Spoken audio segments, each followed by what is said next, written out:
lulus CPNS sekali tes cek. Jadi kali ini aku bakalan share ke teman-teman gimana caranya supaya kalian lulus nih di CPNS 2021 dengan sekali tes aja.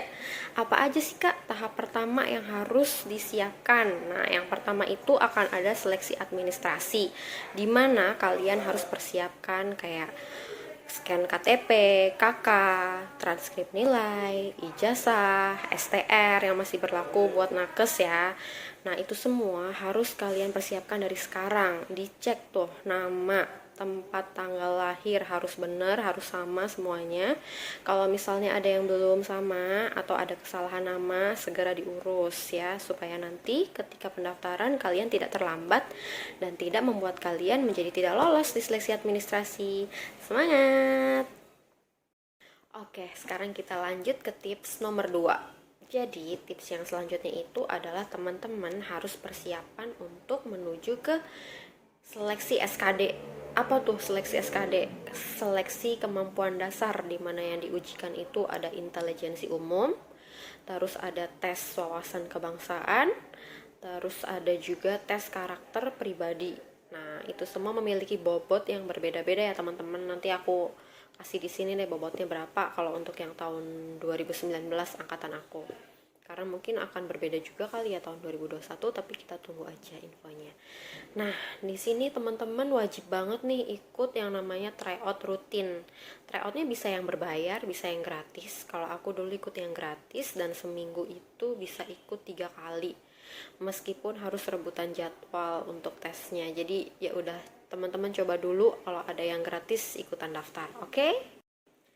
Kenapa sih aku saranin teman-teman buat ikutan tryout rutin minimal 3 kali per minggu? Itu karena dengan 3 kali per minggu itu teman-teman akan terbiasa gitu loh untuk ngerjain soal dengan batas waktu. Kayak di SKD nanti kan soalnya itu dikerjakan dalam waktu 90 menit dengan jumlah soal 100 gitu kan.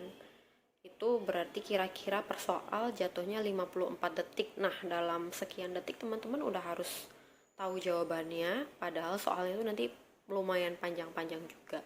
Dengan tryout teman-teman akan terbiasa dengan itu.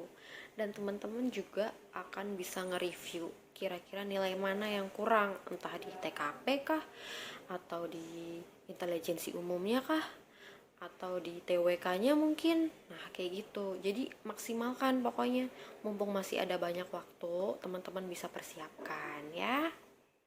Tips nomor 3. Teman-teman wajib nge-follow akun BKN yang di Instagram atau di YouTube-nya mungkin. Kemudian juga wajib follow akun CPNS lainnya. Misalnya ada yang di Telegram, di Instagram, di WA, YouTube, boleh teman-teman follow semua. Karena melalui akun-akun tersebut kita akan mendapat gambaran nih tentang seleksi CPNS tahun 2021. Tentang persiapan apa yang harus dipersiapkan dari sekarang untuk pendaftarannya, kemudian jadwalnya seperti apa, tahap-tahapnya bagaimana, di follow, oke? Tips nomor 4, teman-teman harus pilih instansi sesuai kemampuan. Sesuai kemampuan gimana? Jadi pilih yang pendaftarnya atau saingannya itu tidak terlalu banyak. Kalau yang udah jelas banyak nih, pasti di Kemenkes, ya kan? Terus Pemprov, itu juga pasti banyak. Kalau Pemda, kemungkinan sedikit, tapi teman-teman juga harus pertimbangkan nanti buat tentang gajinya lah, tentang tunjangannya lah, kayak gitu ya. Jadi jangan asal pilih instansi juga, nanti dikit-dikit pengen minta mutasi lagi ya kan. Jadi pilih aja yang kira-kira instansinya itu sesuai sama teman-teman dan ngerasa wah kayaknya aku bakalan lolos nih di instansi ini kayak gitu. Jadi harus punya pikiran positif ketika mendaftar tuh udah yakin kalau kira-kira bakal keterima, bakal lolos dan bakal jadi CPNS tahun ini. Oke, semangat. Tips kelima, mintalah doa restu dari orang tua, kemudian orang-orang terdekat atau saudara dekat, perbanyak berdoa dan juga bersedekah. Ini manjur banget sih menurut aku, dan gak cuma doa restu dari orang tua aja nih teman-teman. Doa restu dari saudara dekat atau orang-orang dekat itu manjur banget loh menurut aku. Berdoa juga supaya teman-teman ketika lolos nanti tidak sombong, kemudian dapat mengemban amanah sebagai abdi negara. Dan berdoa juga supaya tidak kecewa ketika nanti tidak lolos. Pokoknya pasrahkan semuanya sama Yang Maha Kuasa. Jika teman-teman sudah mengusahakan semuanya yang terbaik, pokoknya do your best, oke?